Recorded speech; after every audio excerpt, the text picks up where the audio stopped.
های آریانا سعید به خاطر جدا شدن از اسیب سعید نامزدش. آیا با واقعیت آریانا سعید از اسیب جدا شده است؟ دلیل این جدایی چی بوده است؟ اکنون آریانا سعید در کدام کشور است و اسیب نامزدش در کدام کشور؟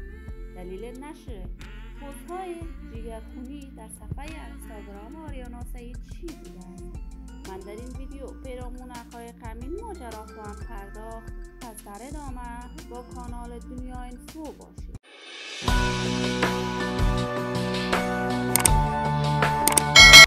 آریانا سعید ملکه دلهای افغانستان، یکی از هنرمندان بی‌بدیل و نامآشنای کشور بوده است. آریانا سعید آهنگ‌های بیشماری برای هنر موسیقی افغانستان سروده است. آهنگ‌های آریانا سعید در صنعت موسیقی افغانستان جاودان بوده است. آریانا علاقه فراوانی دارد. بیشتر اوقات آهنگ‌هایش را به گونه زنده و یا هم لایو در کنسرت‌هایش و برنامه‌های هنری‌اش اجرا کنند. آریانا سعید تاکنون بیشتر از 300 پارچه آهنگ برای دوستداران و طرفداران هنر موسیقی‌اش اجرا کرده است. آریانا کنسرت‌های مختلف همه ساله در سرتاسر جهان برگزار می‌کند. در سال 2018 آریانا سعید با سورپرایز اسیب سعید مستر منیجر کارهای هنری‌اش مقابل شد.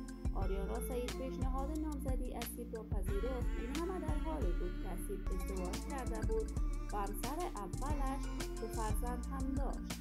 جدیداً بگومگوهای فراوانی ایجاد شده است که آریانا سعید از اسیب جدا شده است. آریانا در کشور دبی زندگی می‌کند و در آنجا قرار است سرمایه‌گذاری‌های انگفتی را مانند غزل سادات، یکی از تجاران افغان، انجام دهد. ولی معلوم نیست اسیب در کدام کشور است.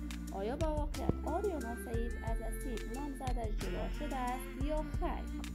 دوستان و همراهان همیشگیم، شما هم نظریات نیکتان را در بخش کامنت با من شریک بسازید. من آرزوی موفقیت، سعادت و کامیابی برای آریانا سعید از باشگاه عزت لایزال خواهانم و در انتظار نشر تازه ترین آهنگ‌های آریانا سعید خواهیم بود.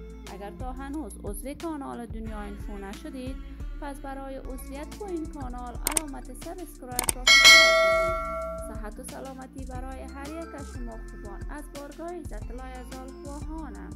تا درود دیگر امیدتان را به علای منان سپردم. موفق و کامگار باشید.